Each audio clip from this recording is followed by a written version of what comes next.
6. یهودا پاشا سولجان جناف بین یهودای در ناکفید دست بگیرن چلونه 10.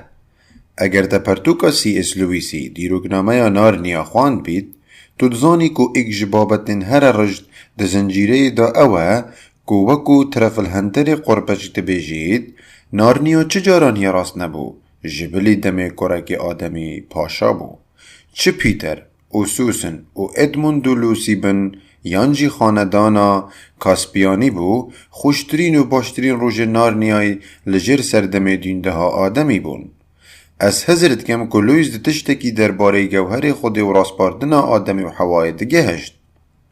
لویدم کلویزی درباره جیهانکا پری درندین آخفتنگرو دارین کبره و چند نویسی اف بابت براستی ده جیهانا راستقینه دا دروستره جکو دناف نارنیای دا.